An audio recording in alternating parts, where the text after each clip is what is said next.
So hello, we are Anthony and Lee Redgrave, as you know, and here we are with our presentation on an introduction to forensic genetic genealogy for case resolution. We're just going to give an overview of how the process works and tie it into the rest of the event with how it can help with identifying unidentified decedents who may have been trans or gender variant, and how we can close it out and equalize the playing field, as it were.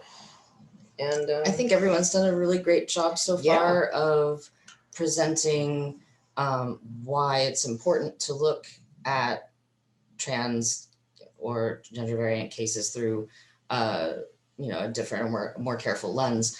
Part of the mission of the Transgender Task Force is not only to bring these cases back to light and look at them more carefully and with a more discerning eye, but also to push them towards getting them in the hands of forensic genetic genealogists to actually be able to identify the individuals. And so this is our piece on why forensic genetic genealogy is so important to this mission and in general for cold cases. So what is forensic genetic genealogy? It is also known as investigative genetic genealogy. We use the principles of genetic genealogy to make an identification of an unknown decedent or perpetrator for law enforcement. The forensic part of it just describes that it has to do with a legal matter. And so we're using a very similar method to what is used by adoptees or people who maybe don't know who one of their parents are to when they're doing it, they're trying to find out who their parents are. When we're doing it, we're going a step down and trying to figure out who the individual is. And we're going to go over how that works in general and try to keep it simple and brief because it's really a lot. We're trying to also make a distinction now between forensic genealogy and forensic genetic genealogy, because the term forensic genealogy can also apply to the much older field probate. Yes, of working for probate. Genealogists can be hired by attorneys to assist in tracking down heirs of estates and things like that. So we're trying to distinguish somewhat in the language, and the field of forensic genetic genealogy or investigative genetic genealogy is still so new that we're still clarifying the terms. From within the field. Absolutely. Forensic genealogy was something that actually existed before forensic genetic genealogy, and also familial searching is a different thing than forensic genetic genealogy. And we're going to go over a little bit of that today, but not too very much.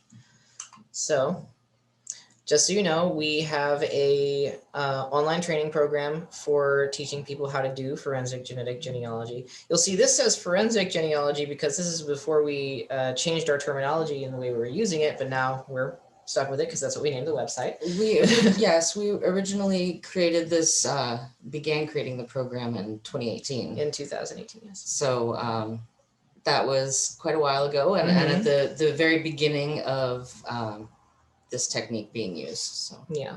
So we have since 2018 trained students in law enforcement and forensic fields all over the world on almost every single continent in organizations such as the FBI, NECMEC, I think we've gotten a few people from NAMUS, the RCMP, the Netherlands Forensic Institute, a couple of people in Brazil, a couple of people in Australia. We've been kind of everywhere, but in our house because online. It's a fully online training program. It's self-paced, so you can do it at whatever pace you want. I understand that rushing people really will not help them learn anything. But it is succinct. It is very succinct. I originally designed it for homicide investigators to be able to do if from their car if they have to, if they get called out. So it's also fully mobile compatible. There's an option to continue to an advanced internship where you can come and study with us on active cases that we're working and get real case experience that you can then translate into job opportunities with departments when you move on from us. The internship is by application only, though, and it's a rather elite group. But that doesn't mean that everyone already has all the experience coming in. That's what the purpose of the internship is to allow people to gain the experience hands-on and with supervision from people who have plenty of experience to give. Yeah. So originally it was only open to law enforcement, but since we transferred ownership to ourselves after leaving the DNA project, we've opened it up to forensic professionals and adjacent fields and the general public. Anybody who feels compelled to try it can come and apply, because this is such an interdisciplinary field that we honestly have no idea what kind of experience is going to lend itself to this work. Professional genealogists sometimes don't make the best forensic genetic genealogists. So not everybody wants to handle brutal case details all the time.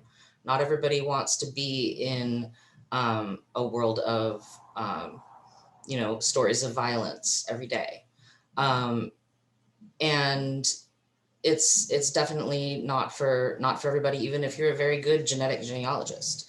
And sometimes we've had students who were from an adjacent field who had no genealogy experience at all, who were able to pick up the genetic genealogy part very easily because of having prior experience in computer science or something like that, something where they're used to looking at data. Yeah, so they're data analysts are really great. Data visualization is a big skill. So it's really something where we like to have a well-rounded team. We don't want everybody to be cookie cutters of the same type of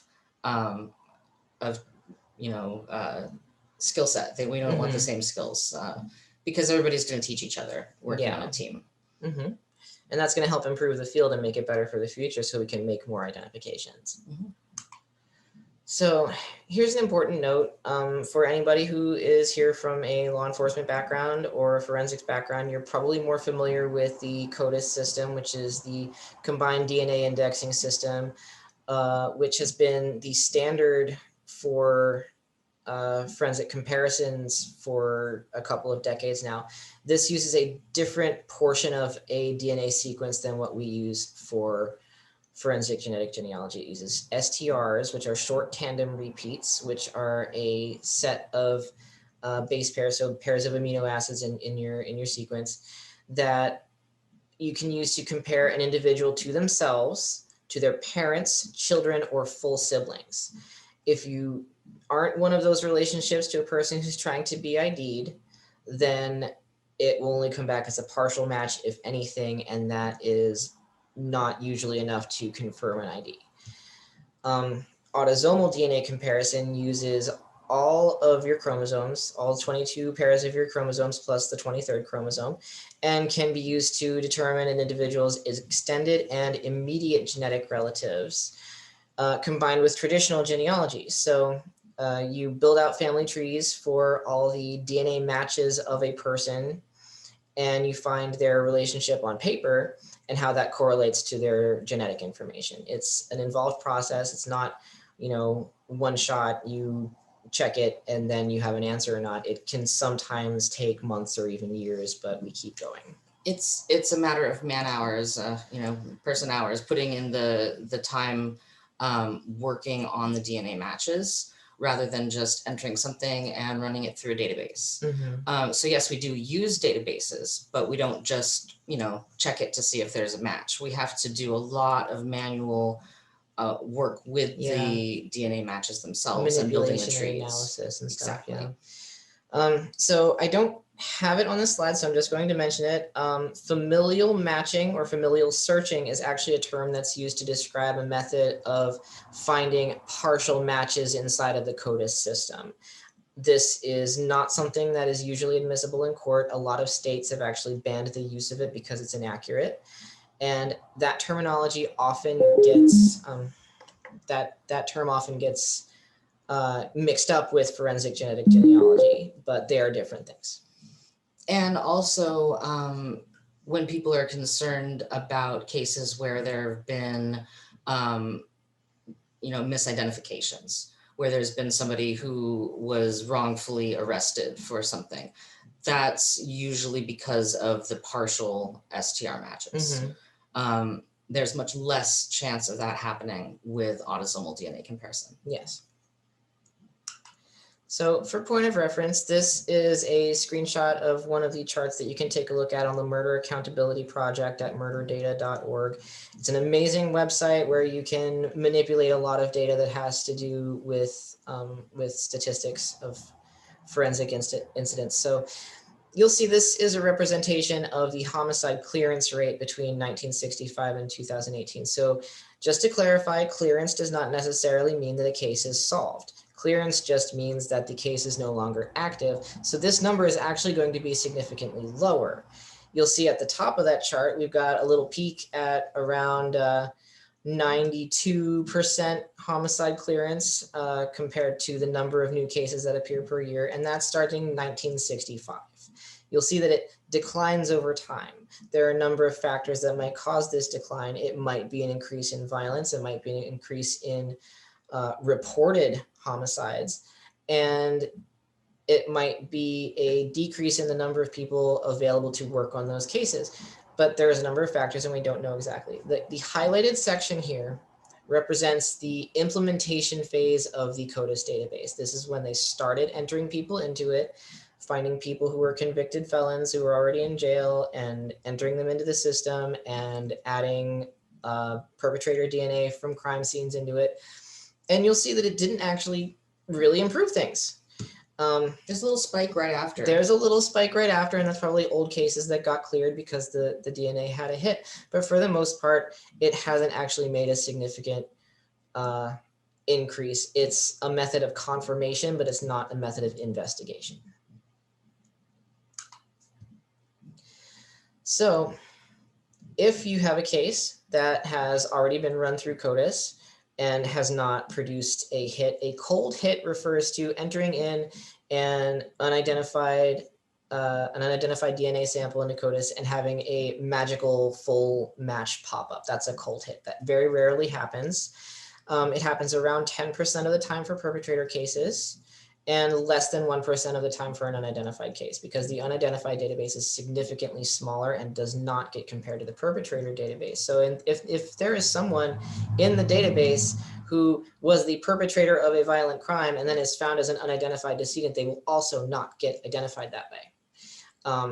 Just wanted to point that out as one of the flaws of the system. And also different states will maybe not compare across states. Well, okay, so it's a flaw of the system, but also there is a good purpose for it, and it has to do with privacy of, legal privacy issues, especially of family members of missing people who put their DNA into CODIS. So it's important to keep the missing person section of CODIS and the perpetrator section of CODIS separate. But an unfortunate side effect of that necessity is that they don't cross-compare for the unidentified. So yeah.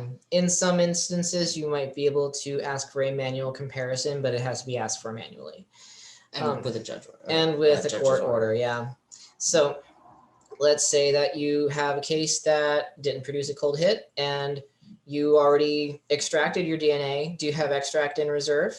We're going to talk about the extraction process in a minute. So if you have biological matter that you have in reserve, you might need to use that or re-extract depending on circumstances. We can talk about that a little bit later too. So you have to do this first. That's by the recommendations of the Department of Justice guidelines for the use of forensic genetic genealogy. Again, this isn't law. This is a set of standards of practice that were laid out in November of 2019 that I am hoping to help us build on to make some significant improvements. We're all doing it. The people who are working in this field actively are, for the most part, we're all doing our best to adhere to those guidelines whenever possible, as strictly as possible, even though they are just guidelines so far. And for us and others that we know, when those guidelines were announced, we were already adhering to those standards of practice when they came out. So that was really interesting that they were actually pretty conducive to us doing our job and keeping everyone safe. When they came out, we were a little worried. Yeah, we were at the edge of our seat, but then when they did, we were like, oh, okay. And we're like, oh, we're already doing that. Okay. That makes sense. So here's another thing about it. So there's a major difference between forensic DNA and direct-to-consumer DNA. So a direct-to-consumer DNA test would be like you get yourself an ancestry test, or you get yourself a MyHeritage or 23andMe, you just go buy it and you send it in. So that gets sent to the company's lab, and it's a fresh sample. There's no degradation, and users agree to the terms of service to compare to each other and can choose to opt into law enforcement matching. There's a social aspect to the site. Matches can contact each other, and usually you know where the other tester was born and usually where. And people's legal identities are known. Maybe their lineage isn't known because they're adopted or they're an NPE. NPE stands for not the parent expected or non-paternity event, depending on the circumstance. So that's usually what happens. So you have these big databases of direct-to-consumer DNA. It's important to mention here that most of the direct-to-consumer companies do not allow law enforcement use. And so the only places where you can choose to opt in are the databases that allow law enforcement use, which are FTDNA, Family Tree DNA, and the third-party site GEDmatch. So and they don't provide their own testing kits. So Yeah. Right now the only Well, they actually do now. Oh, they do? Yeah. Well, they do for forensic cases. For forensic cases, yeah. I mean, for consumers though. Yes.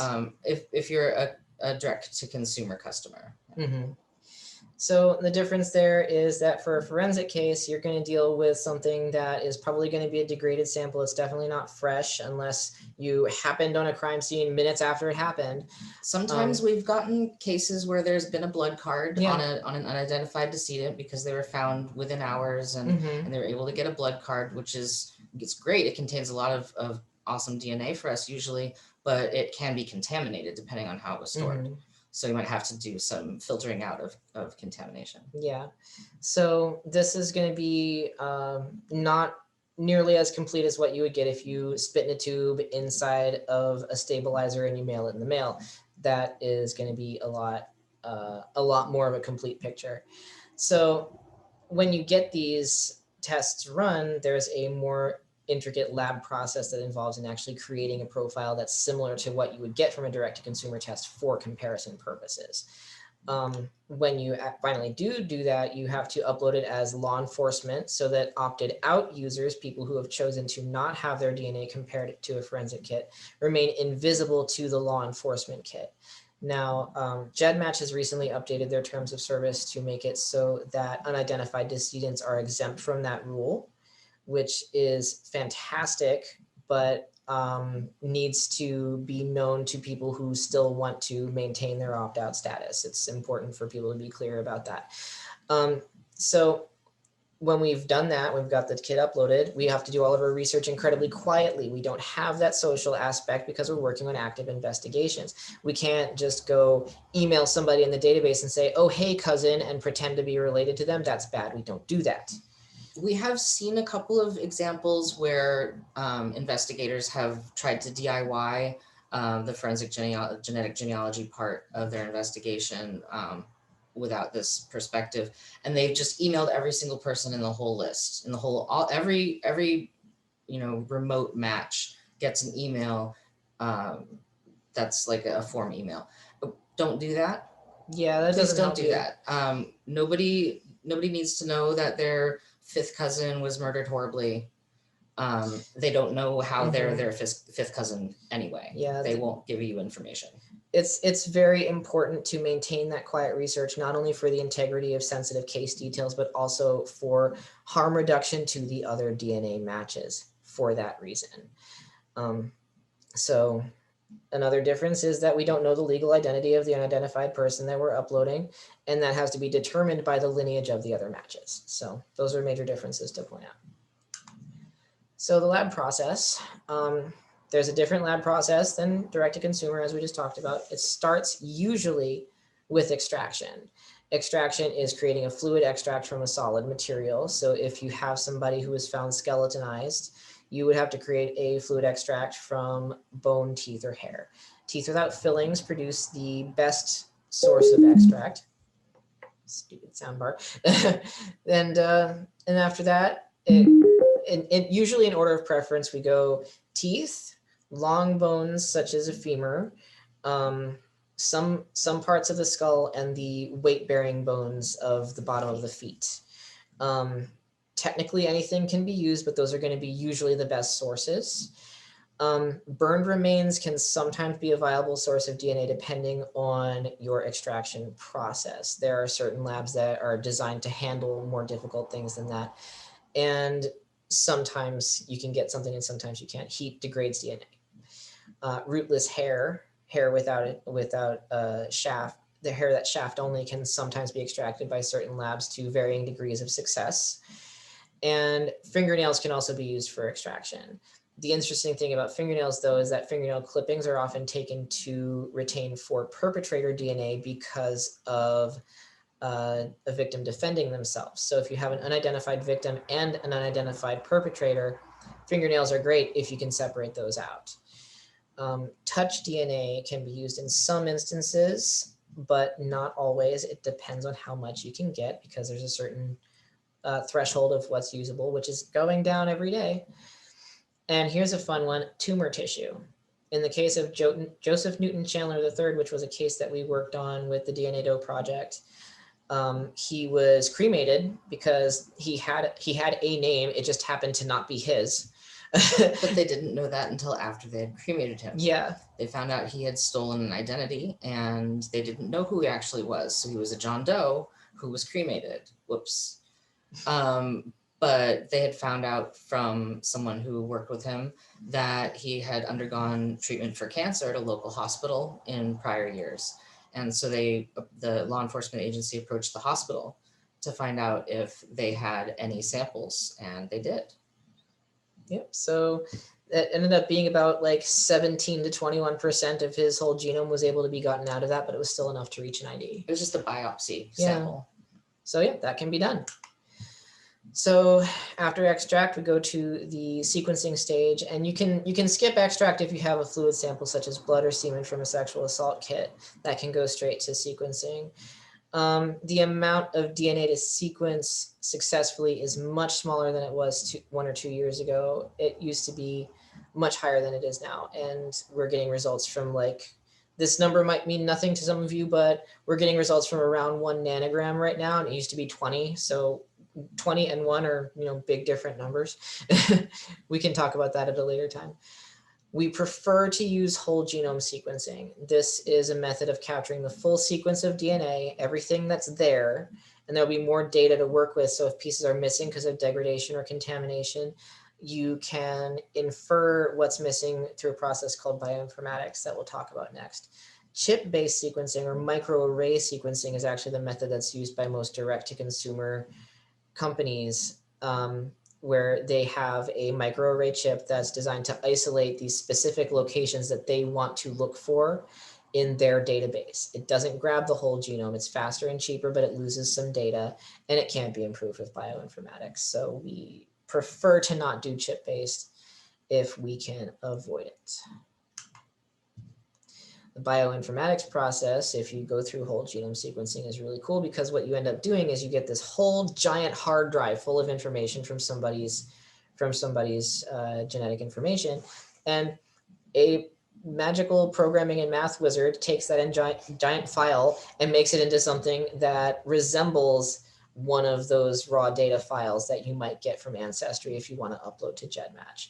It makes it smaller and compatible with the GEDmatch database. And bioinformaticians can also isolate and remove secondary contributors if they have a reference sample.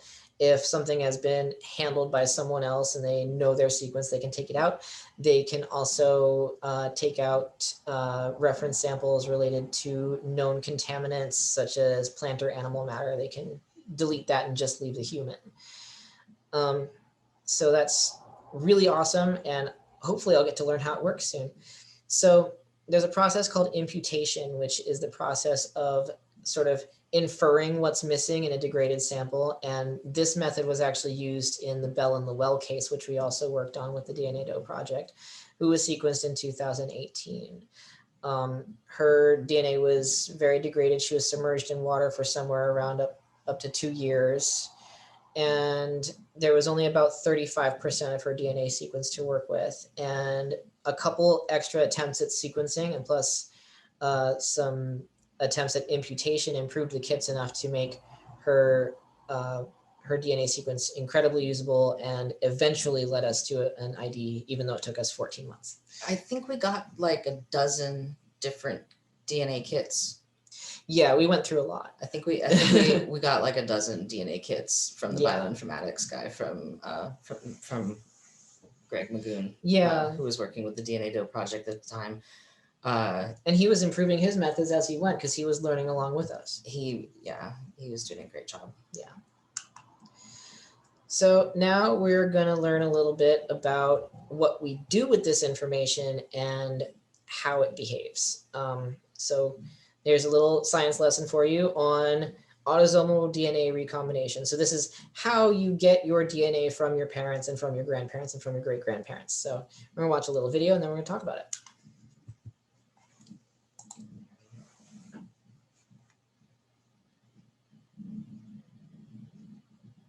This is Eliza.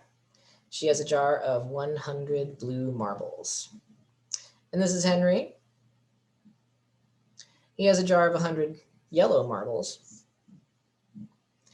Eliza and Henry's son, Willie, has a jar of marbles too. Willie's jar has 50 blue marbles and 50 yellow marbles. Willie got the blue marbles from his mother and the yellow marbles from his father. One fine day, Willie meets Euphemia. Euphemia has a jar of 50 white marbles and 50 purple marbles. Euphemia got the white marbles from her mother and the purple marbles from her father. Euphemia and Willie have two children, Adelaide and Milton. They both have their own jars of marbles. How many marbles do you think Adelaide's jar has in it? Not 25 each. Nope, she has a bunch of different numbers that don't seem to make a whole lot of sense. How does that work? But what about Milton? His jar is different. So how could this happen? Were Willie and Euphemia terrible at math? Probably, but that's not the point. Let's find out what actually happened. Go back to my slides. Hold on. Oh, there we go. I hope that video actually played for y'all. It did. Okay, cool. So what actually happened? My clicker stopped working. That's what happened. Hold on. There we go. So in the video, the blue marbles represent Eliza's DNA and the yellow marbles represent Henry's DNA. Each of Eliza and Henry's 22 chromosomes have two parts, one from dad and one from mom. So when Willie comes along, he has exactly half of his mom Eliza's DNA and exactly half of his dad Henry's. So they're actually chromosomes, not marbles. There you go.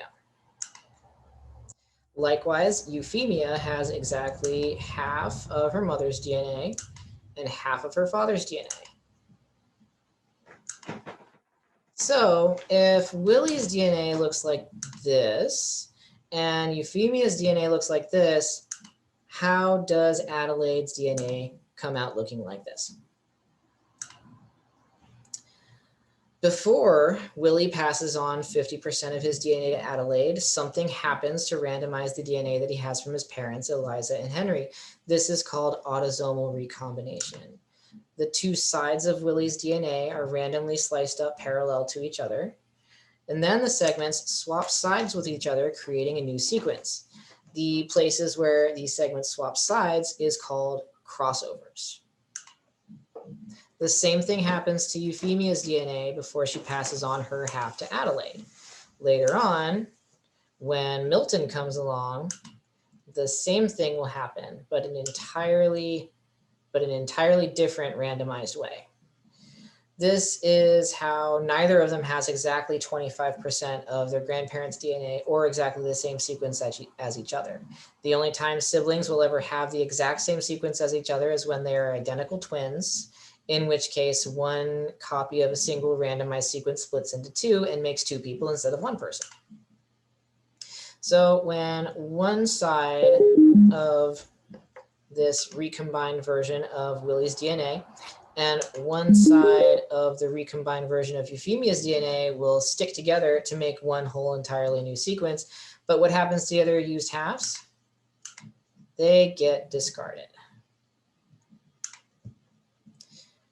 So that's the breakdown of how autosomal recombination works. So what does this look like when you're doing forensic genetic genealogy research? Well, because of that randomization, there isn't a sure shot to comparing a person's shared amount with a relative to their actual relationship.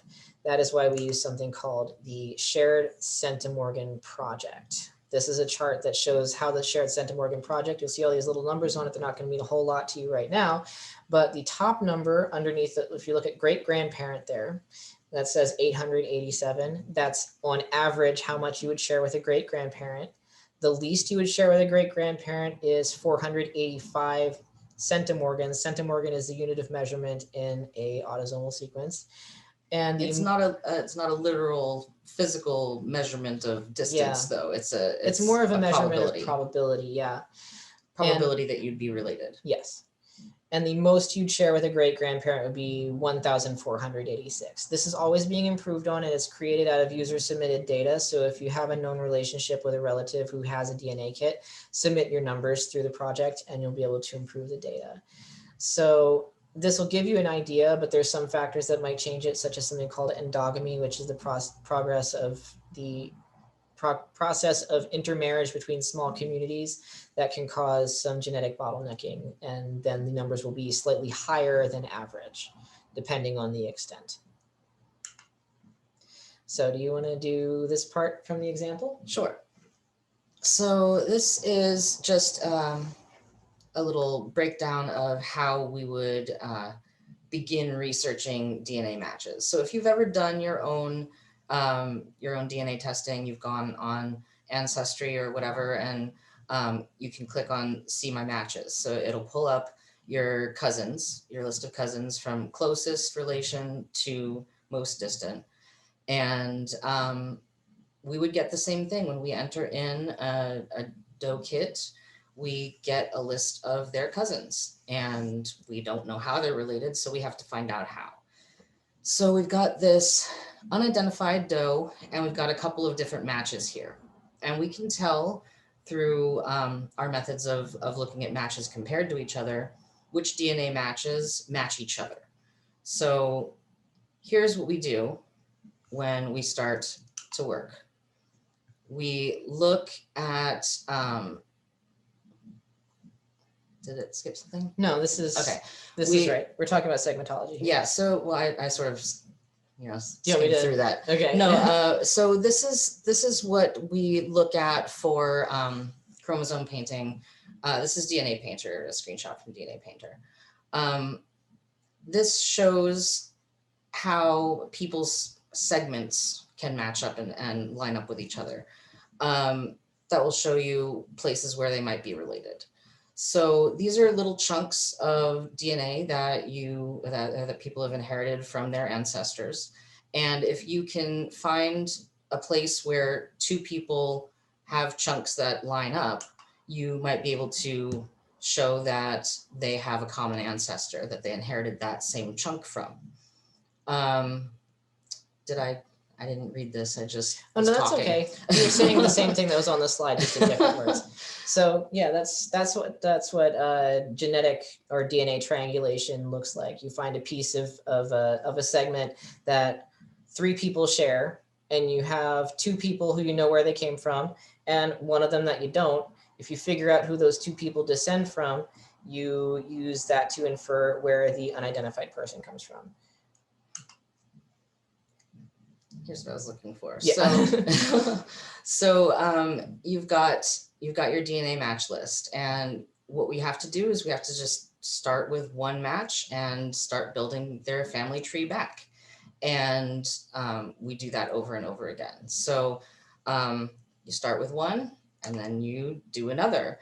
And if you are lucky, you will find the place where their family trees intersect, where you find an MRCA, or a most recent common ancestor. And that would be the origin of the segment of DNA that got passed down to those two people that you were looking at in the DNA painter chromosome painting visualization. So once you have an MRCA, you can start building back down, and you'd build back down through lines that don't go down through the family trees you just built up from or up through. And that's when you are starting to look for your target person, for your unknown person, because they're going to descend from that MRCA couple, or from maybe a couple a step backwards from them. So maybe, the parents of that MRCA couple. And that's where you do this over and over again. You keep triangulating. It's not usually just finding two matches, triangulating once and building down, and there's your dough. Yeah. That's a very rare case. Those would be very close matches to be able to What's do that. not pictured here is all of the other DNA matches and other MRCA couples that intersect here, and that's called an XCA, a crossover ancestor, where you have two lines coming down from couples that intermarry, and that's the sweet spot. That's what you want to find.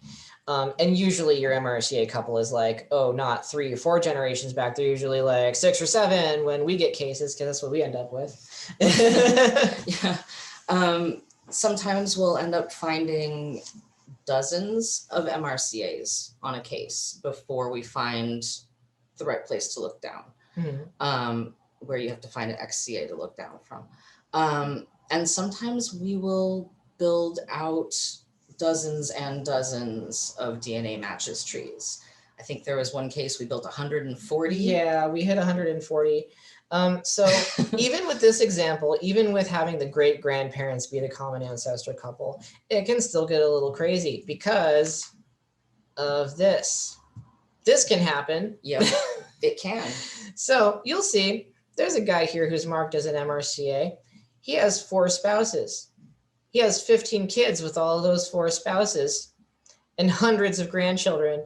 Any one of those hundreds of grandchildren could possibly be the person that we're trying to ID. So this is a real example. This really happened in the case of Clark County John Doe, who is now known to be Joseph Henry Lovelace. Yep, familiar to all of you Idaho folks. Yes.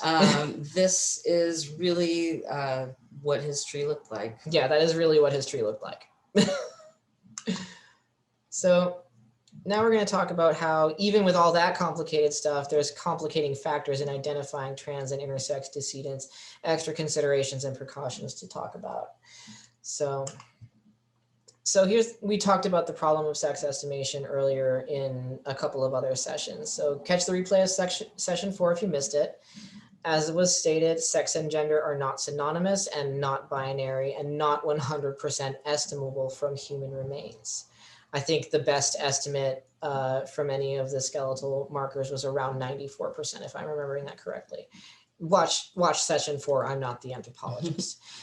Estimation methods have changed and improved over recent decades, which has caused a need for reassessment of previous assessments. Many older cases of cisgender people have been found to be miscategorized. We worked on a case where a cisgender male was marked as female because he had small hands. And that was just from 1979. So things are different now.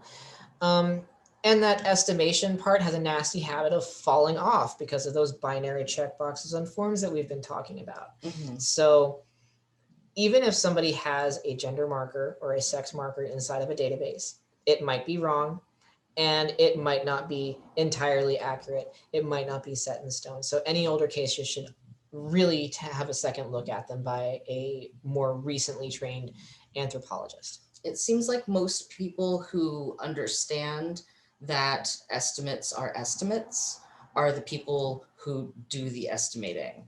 And everybody else who just looks at the data from the estimates seems to not always get that it's an estimate rather than an actual just report of these are facts that are set in stone. So we're running up against the problem here with the Transdo Task Force of having to ask scientists to be less specific That's not easy. in order to be more accurate, actually.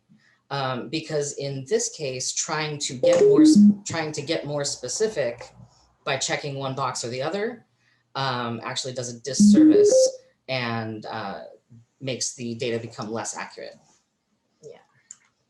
So here's some considerations before the genealogy begins. Before any DNA is extracted or anything is done. So what if an unidentified decedent is found with clothing or accessories that are not culturally coded to their assigned sex?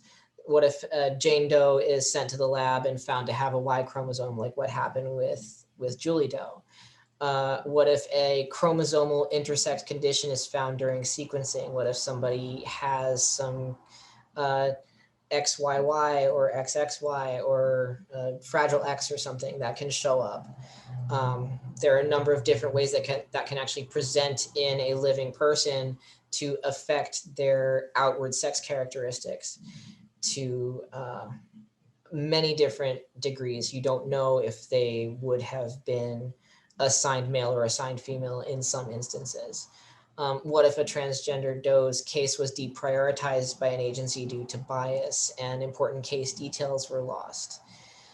Something we want to mention here is that if a case is brought to the Transdo Task Force and we end up working on it for forensic genetic genealogy, we waive our genealogy fee for any trans case because we really just want to get them identified. We'll just help you get through the lab process and that'll be the cost. As of right now, we're doing that under our company Redgrave Research Forensic Services, where we have a trans-competent, trans-informed team of genealogists who are ready to take, whatever trans cases we can get submitted to us. We will absolutely work them at no charge and with no time clock. Once we get the Transdo Task Force incorporated as a nonprofit, we'll have a dedicated team of genealogists that are for the Transdo Task Force cases specifically. So during the genealogy process, a trans and intersexed individual is a member of a vulnerable minority population. This, as we discussed before, this is, we talked about structural vulnerability before, that absolutely applies. These are people who will have experienced discrimination and bias during life as well as post-mortem and are likely to have vital records with conflicting name and gender markers throughout their life. As we discussed in session 1, when I was using myself as an example, that is very common. If you're a genealogist watching this and you're interested in working on cases like this, I recommend going back and watching session 1 because we kind of break down what would be the challenges to identifying Anthony if Anthony happened to ever become an unidentified decedent.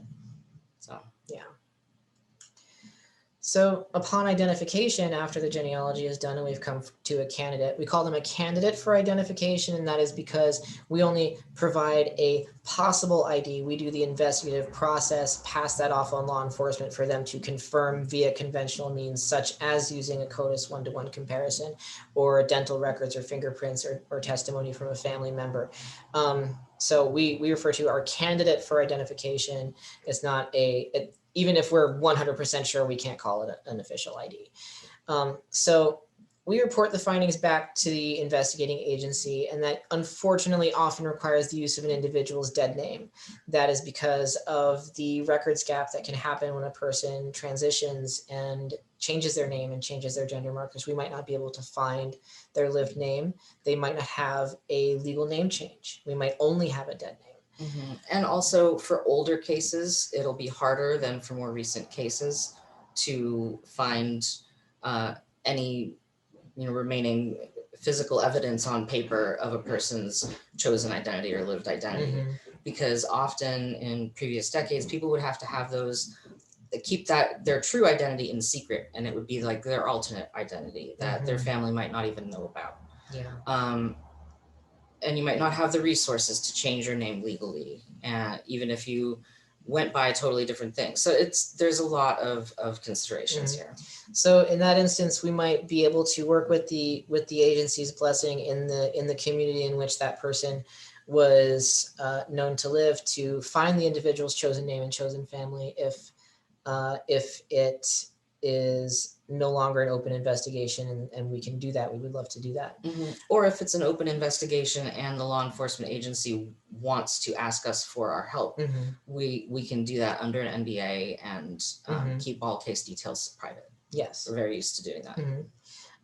Another thing to consider is that a transgender individual's birth family may possibly not want to claim their remains. So even if they're identified, they might become unclaimed. They might want to not use the individual's chosen name, which is something that Jessie talked about in her session. They might not have even known that the individual was transgender. They might have moved away from home and not told their family. Chosen family is not notified by investigators and may need to be informed and cared for on a community level, which is another thing that we'll step in and do. Communication with media and law enforcement agencies also needs to be in sync with each other to honor a person's lived identity as best we can, to ensure that that person is recognized the way that they would want to be recognized as much as possible.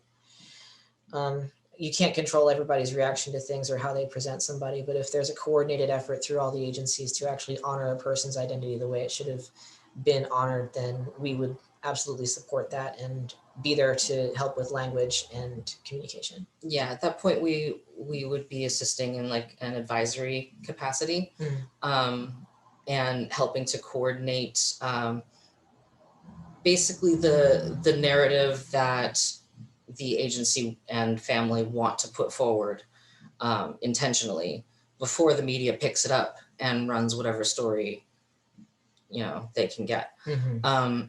It's really important to have that lay that groundwork announcement be a coordinated effort and have everybody be on the same page of how this is going to be discussed. Yes. So that is the end of that presentation, and we are open for questions. How much time do we have? We have a little bit of time.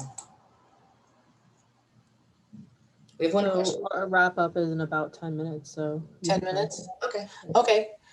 So we've got one question here, and question is, which of the sequencing platforms do you like for whole genome sequencing? Okay, so we currently are using Hudson Alpha out of Alabama for whole genome sequencing. We would be interested in trying other sequencing labs for that purpose. We haven't tried with Verogen's Forensec yet that integrates with GEDmatch. We've worked on cases when we were previously with the DNA Doe project that were sequenced through Astria. And they did a really great job there. Yeah, there's been a couple of like really quick advances in the field. We're comfortable with Hudson Alpha because they will accept a sequence sample from another lab when we have a difficult sample and we need to send it to a sequencing lab that specializes in old or degraded or contaminated extractions. So and they're very communicative with us. So we really like Hudson Alpha right now. And other than that, we worked with kits from Astria. We've worked with microarray chips from DNA Solutions. We've also, have we ever worked with anything from DNA Labs International? I don't remember. I think we did a long time ago, but I can't remember which case. But that's the one that we prefer to work with right now because they are being very communicative and really also supporting the agencies that we're working with through the process, which is really important part of case management, is making sure that everybody knows what they're doing and where to send things. And so we've all been working really well together. So yeah, we also really like knowing who the bioinformatics person is personally, and being able to communicate with them is really important to us. So we're familiar with working with Kevin Lord of Sabre Investigations, who works with the DNA Doe project now. And he's going to be sequencing our upcoming cases through Redgrave Research and not sequencing, doing bioinformatics on the sequences. Yeah. And we're really excited because we know that he'll communicates a lot of things to us that are really useful for our genealogical work. It's definitely a lot more fiddly than people realize. There's a lot of moving parts. There are a lot of moving parts to manage getting a case ready for genealogy. Yeah. We have one more question, and then I think we should take a break before closing. So there's considerably more matches available on platforms like Ancestry or MyHeritage. So what I'm understanding is that you are unable to use those platforms at all.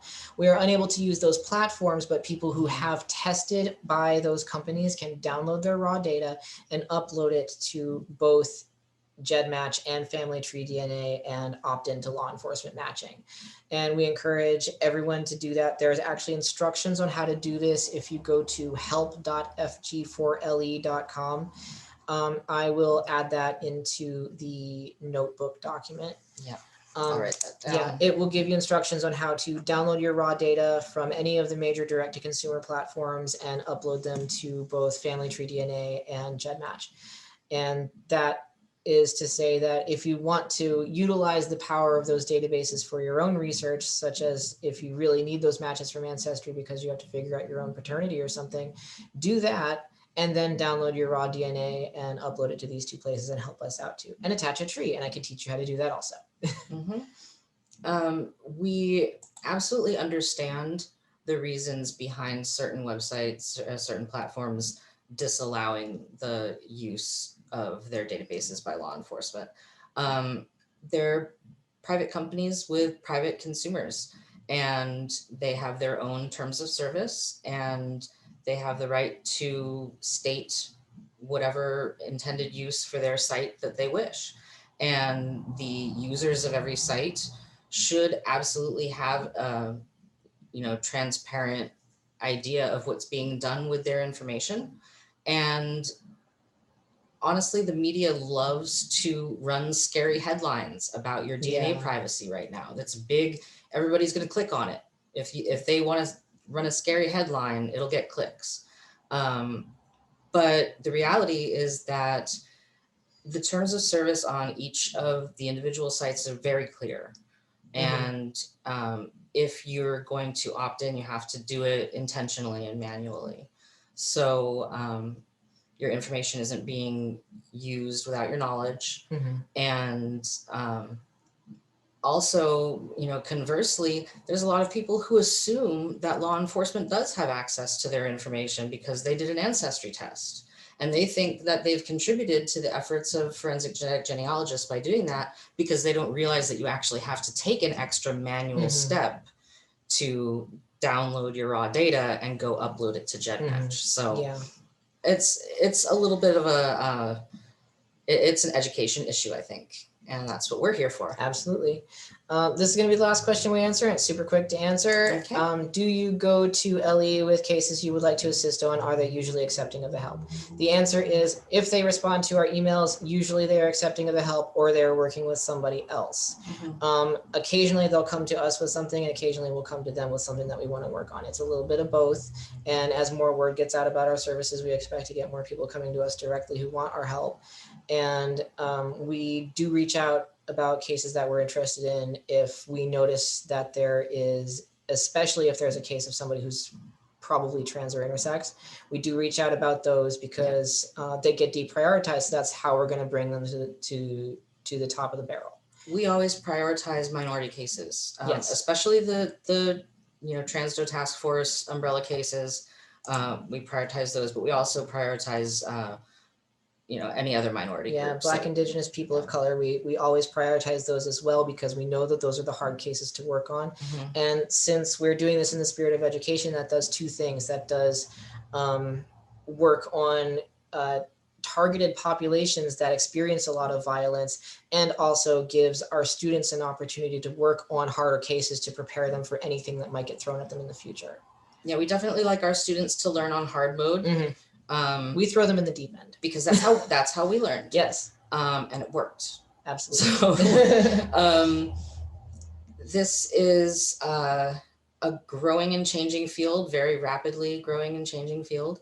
And it's hard to figure out how to get your foot in the door places.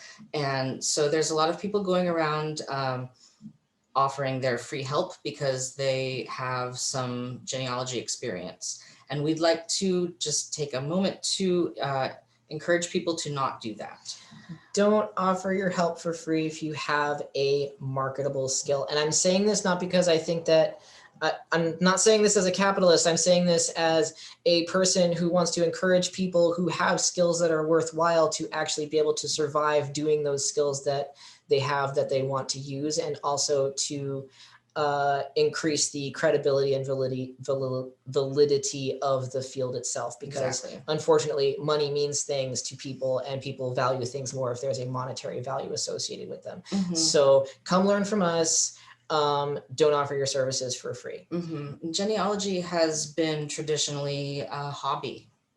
There's a few people who have managed to make good businesses out of their genealogy work, but most people think of genealogists as, oh, that's my aunt. You know, my aunt does genealogy in her spare time, or my, you know, my retiree grandma does that. And so we're trying to move away from that, and we're trying to distinguish forensic genetic genealogy as a distinct field. We're trying to legitimize it as a science, because it is scientific, as well as there being, you know, many other elements to it. But yeah, it's not, as of right now, recognized as a science necessarily. And so we'd like to encourage people who want to work in the field to start viewing it as a legitimate field of its own and treat it as such. So yeah. I just wanted to squeeze that in there at the end. All right, we have a little bit under a 5-minute break before our next closing thought session. So we're gonna duck out and give everybody a chance to get up and stretch, and we will see you for closing. Hey guys, so I want to say thank you so much for everybody who's stuck with us or popped in at any time. We've been like truly excited to see this many people and this many potential collaborations and this many these many emails that we've already received. So just to remind you, the webinar was recorded.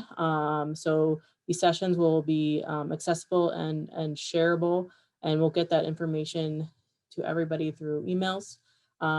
We're also have those slide decks that are available, the PDFs that are available, and we can get that information out to you again.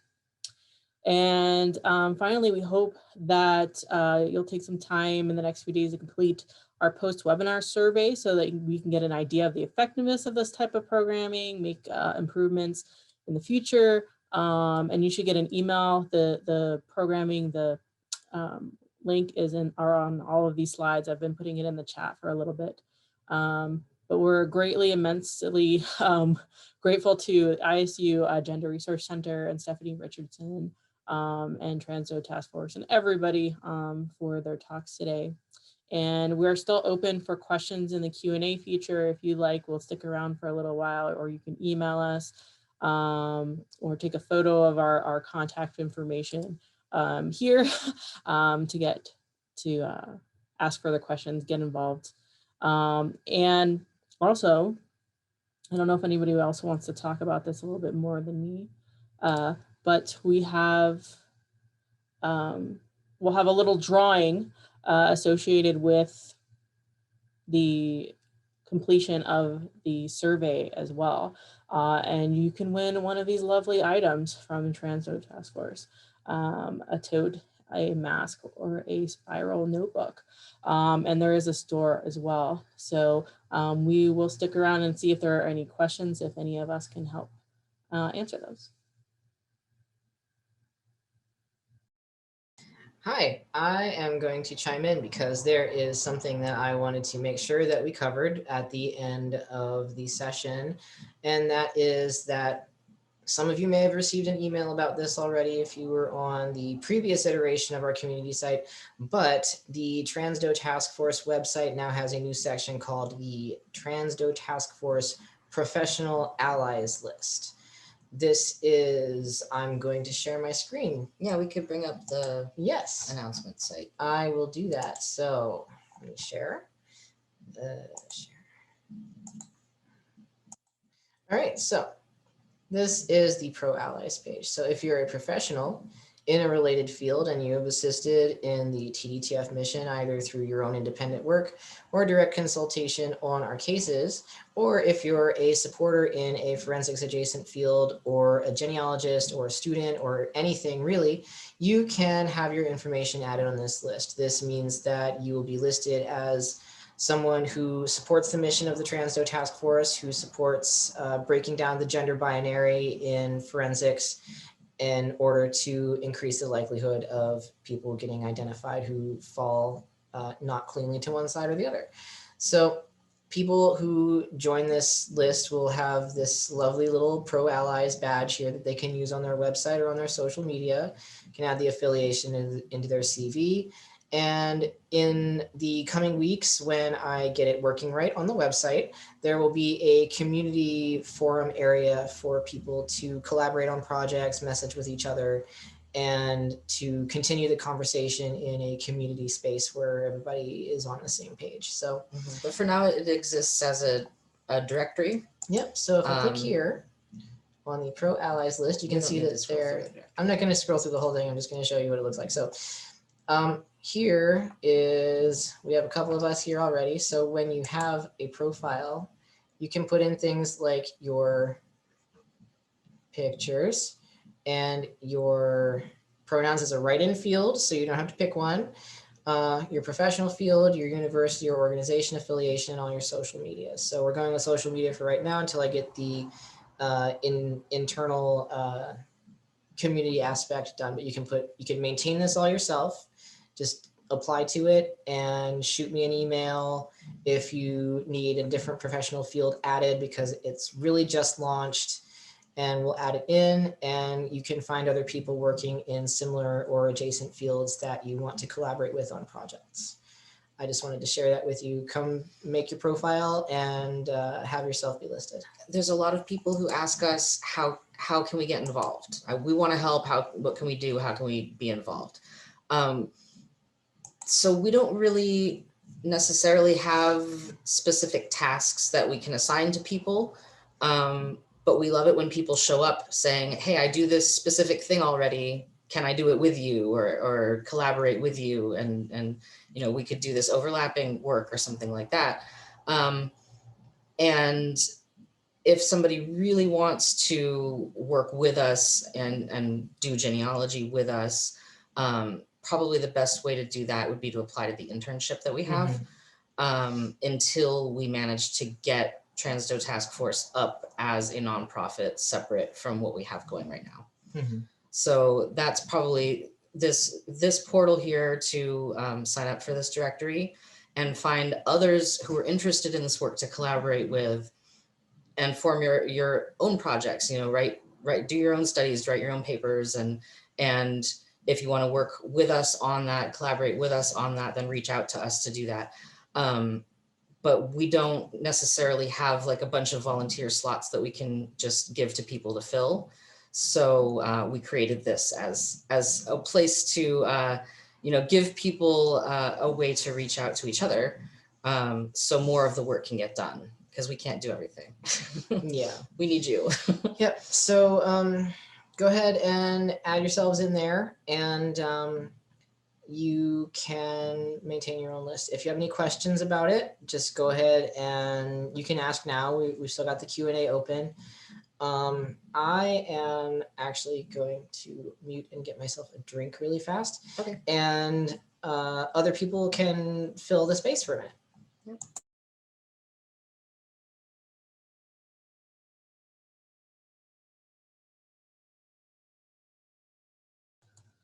So we'll stick around for a few minutes to see if any questions arise.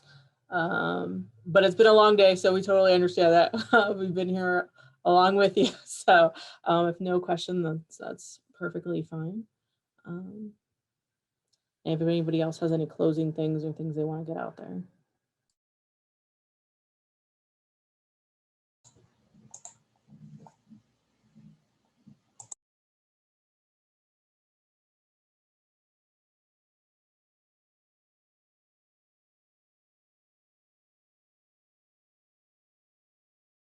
All right, guys, I'm going to call it good because y'all have our email addresses now. We already been getting emails, so we're really excited about that. Again, thank you so much for being here. It's beyond what we imagined it would be. Thank you to all the panelists because it was amazing to hear everybody's work, even if it wasn't for the first time. And I hope that everyone has a great weekend wherever you are. Thank you. I just want to say, sorry, Sam, can I say one thing? I just want to say thank you to Sam and Stephanie and the students at ISU that worked with them. They should be given a lot of credit for putting on a 6-hour webinar like this in Idaho, a state that has a lot of anti-trans legislation happening right now. Yeah, thank you. Thank you for. So I think it's incredibly awesome of them and their students to do this. And I know it was a ton of work on the back end. So thank you, Stephanie, ISU, and Sam a lot for making it all happen. No problem. And if there were any questions that weren't answered, we'll get to them because they're saved. So thank you, everybody. Question just popped up. Oh yeah, I saw. Yeah. Oh, yes. Yep, students can join. Students yes. can absolutely join. Go ahead. Undergraduate student, you do have the credentials because you are on your way. Mhm. Please go ahead and join. There is a student option inside of the Pro Allies portal. Do that. Yep. I think we're good. I think we can wrap. And All right, everybody. Thank you all to you. Thank you. We'll post the recordings as soon as they're available. Bye. Bye.